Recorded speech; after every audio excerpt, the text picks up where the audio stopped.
ನಾನು ಶ್ರೀಮಂತನಾಗಬೇಕು ಅನ್ನೋದು ಮನುಷ್ಯನಿಗೆ ಮಾತ್ರ ಬರೋ ಆಸೆ.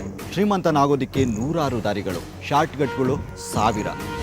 ಶಾರ್ಟ್ಕಟ್ ದಾರಿಲಿ ದುಡ್ಡು ಮಾಡೋಕ್ಕೆ ಹೋದವರ ಪೈಕಿ ಅನೇಕರನ್ನು ನೋಡಬೇಕು ಅಂದರೆ ಒಂದೇ ಒಂದ್ಸಲ ನೀವು ಜೈಲಿಗೆ ಹೋಗಬೇಕು. ಇವತ್ತು ಕೂಡ ಅದೇ ಕೆಟಗರಿಯ ಕೆಲವರನ್ನ ಪರಿಚಯಿಸ್ತಾ ಇದ್ದೀವಿ. Welcome to deadly evidence.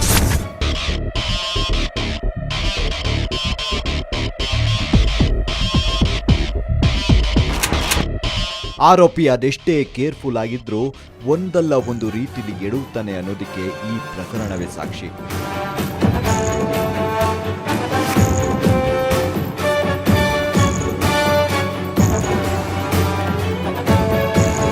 ಕೈಯಲ್ಲಿ ಕಾಸಿಲ್ಲ ಅಂದ್ರೆ ಮನುಷ್ಯ ಎಂತಹ ಕೃತ್ಯಕ್ಕೂ ಇಳಿತಾನೆ ಅನ್ನೋದಕ್ಕೆ ಈ ಪ್ರಕರಣವೇ ಸಾಕ್ಷಿ. ತೋಳಲ್ಲಿ ಶಕ್ತಿ ಇದ್ರೂ ದುಡಿದು ತಿನ್ನೋಕೆ ಮೈಬಾರ. ಓದೋಕೆ ಅಂತ ಊರು ಬಿಟ್ಟು ಬಂದು ಶೋಕಿಗೆ ಜೋತು ಬಿದ್ದು ಕೈಯಲ್ಲಿ ಕಾಸಿಲ್ಲ ಅಂದಾಗ ಕಂಡೋರ್ ಮನೆ ಕನ್ನ ಹಾಕ್ತಿದ್ದ ಕದೀಮರನ್ನ ಇವತ್ತು ನಿಮಗೆ ಪರಿಚಯಿಸ್ತಾ ಇದ್ದೀವಿ. ಅವರ ಹೆಸರು ಧನೇಶ್ ಕುಮಾರ್, ಇಮ್ರಾನ್ ಅಲಿ, ವಿಕಾಸ್.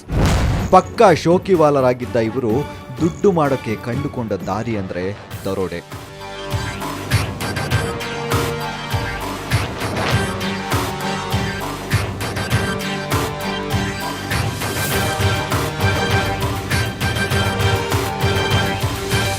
ಈ ದಾರೇಶ್ ಅನ್ನೋನು ಏನು ಮಾಡಿದ್ದಾನೆ, 3 ವರ್ಷ ಒಂದು ಇಂಜಿನಿಯರಿಂಗ್ ಕಾಲೇಜಲ್ಲಿ ಓದ್ತಾ ಇದ್ದ, ಡ್ರಾಪ್ಔಟ್ ಆಗೋಗ್ಬಿಟ್ಟ. ಯಾಕಂತ ಹೇಳಿದ್ರೆ ಸರಿಯಾಗಿ ಓದ್ತಾ ಇರಲಿಲ್ಲ. 3 ವರ್ಷನೂ ಡುಮ್ಕಿ ಹೊಡೆದಿದ್ದ. ಹುಡುಗರು ಇವರು ಯಾರಿಗೂ ಸೇರಿಸ್ತಾ ಇರಲಿಲ್ಲ. ಇವನು ರೂಮಲ್ಲೇ ಇರ್ತಾ ಇದ್ದ. ಸಾಕಷ್ಟು ಹಣನೂ ಸಿಗ್ತಾ ಇರಲಿಲ್ಲ ಇವನಿಗೆ. ಮನೆ ಕಡೆ ಸ್ಥಿತಿವಂತರಿದ್ದು ಚಂಗುಲಿ ಬಿದ್ದಿದ್ದ ಹುಡುಗರನ್ನು ಕಂಡು ಬೇಸತ್ತು ಹೋಗಿದ್ದ ಅವರ ಅಪ್ಪ ಅಮ್ಮಂದಿರು ಅವರನ್ನು ಹಾಳಾಗಿ ಹೋಗಿ ಅಂತ ಹೊರಹಾಕಿದ್ರು. ಯುದ್ಧನ ಗೆದ್ದು ಬಂದೇ ಬರ್ತೀವಿ ಅಂತ ಅಪ್ಪ ಅಮ್ಮಂದಿರಿಗೆ ಚಾಲೆಂಜ್ ಹಾಕಿ ಬೆಂಗಳೂರು ಮುಖ ನೋಡಿದವರು ಇವರು. ಬೆಂಗಳೂರಿಗೆ ಬಂದು ಶೋಕಿ ಜೀವನಕ್ಕೆ ಬಿದ್ದು ಇರೋ ಬರೋ ದುಡ್ಡನ್ನು ಲೈವ್ ಬ್ಯಾಂಡ್ ಹುಂಡಿಗೆ ಹಾಕಿ ಕೈ ಖಾಲಿ ಮಾಡ್ಕೊಂಡಿದ್ರು. ದುಡಿದು ತಿನ್ನೋಣ ಅಂದರೆ ತಿಂಗಳ ಸಂಬಳ ಯಾವುದಕ್ಕೂ ಸಾಕಾಗ್ತಿರ್ಲಿಲ್ಲ. ಸುಲಭವಾಗಿ ದುಡ್ಡು ಬರೋ ದಾರಿ ಹುಡುಕ್ತಿದ್ದವರಿಗೆ ಕಣ್ಣಿಗೆ ಕಂಡಿದ್ದು ನಗರದ ಪ್ರತಿಷ್ಠಿತ ಬ್ಯಾಂಕುಗಳು.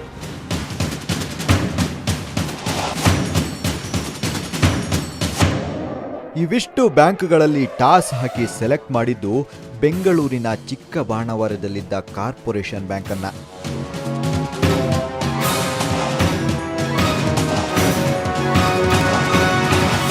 ಒಂದೆರಡು ದಿನ ಆ ಬ್ಯಾಂಕ್ಗೆ ಹೋಗಿ ಬಂದು ಮಾಹಿತಿ ಕಲೆಕ್ಟ್ ಮಾಡ್ತಾರೆ.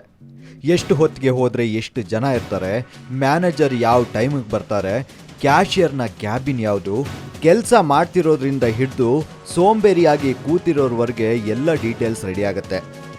ಪಕ್ಕಾ ಪ್ರೊಫೆಷನಲ್ ದರೋಡೆಕೋರ ಕೂಡ ಈ ಥರ ರೆಡಿಯಾಗಿರೋದಿಲ್ಲ. ಹಾಗಿತ್ತು ಅವ್ರ ತಯಾರಿ. ದಾನೇಶ್ ಕುಮಾರ್ ಏನು ಮಾಡ್ದ, ಈ ಮೂವರೆಗೂ ಕರ್ಕೊಂಡು ಹೋಗ್ತಾ ಇದ್ದ.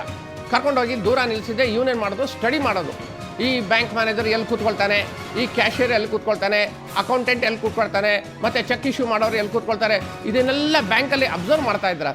ಈ ಅಬ್ಸರ್ವ್ ಮಾಡೋ ಸಮಯದಲ್ಲಿ ಏನಾಗಿದೆ, ಬ್ಯಾಂಕ್ ಮ್ಯಾನೇಜರ್ ಆಗಲಿ, ಕ್ಯಾಶಿಯರ್ ಆಗಲಿ, ಬ್ಯಾಂಕ್ ಸಿಬ್ಬಂದಿ ಆಗಲಿ ಯಾರು ಇವನಿಗೆ ಐಡೆಂಟಿಫೈ ಮಾಡ್ತಾ ಇರಲಿಲ್ಲ.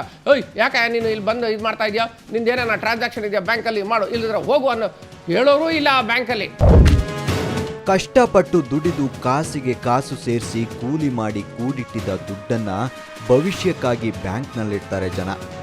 ಫ್ಯೂಚರ್ಗಾಗಿ ಕೂಡಿಟ್ಟಿದ್ದ ಜನರ ದುಡ್ಡನ್ನು ತಮ್ಮ ಫ್ಯೂಚರ್ ಶೋಕಿಗಾಗಿ ದೋಚಲು ರೆಡಿಯಾಗಿ ನಿಂತು ಆ ಕದಿಮರು.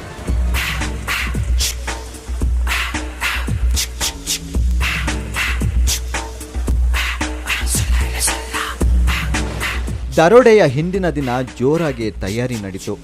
ಹಣ ತುಂಬಿಸಿಕೊಳ್ಳಲು ಬ್ಯಾಗು, ಮುಖ ಮುಚ್ಚಿಕೊಳ್ಳಲು ಮಾಸ್ಕ್ಗಳು, ಸೇದಿ ಸಾಯಲು ಒಂದಷ್ಟು ಸಿಗರೆಟ್ಗಳು, ಅದೆಲ್ಲ ಓಕೆ. ಜೊತೆಗೆ ಜೀವ ತೆಗೆಯೋದಕ್ಕೆ ಆ ಅಸ್ತ್ರ ಕೂಡ ರೆಡಿ ಆಯಿತು. ಅದು ಪಿಸ್ತೂಲ್.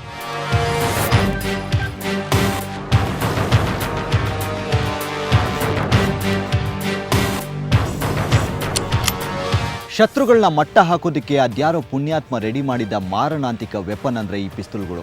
ಆದರೆ ಈಗ ಅದೇ ಪಿಸ್ತೂಲ್ಗಳು ದುರ್ಬಳಕೆ ಆಗ್ತಿರೋದು ಮಾತ್ರ ದುರಂತ. ಅದರ ಬಳಕೆ ಇಲ್ಲೂ ಆಗಿದೆ.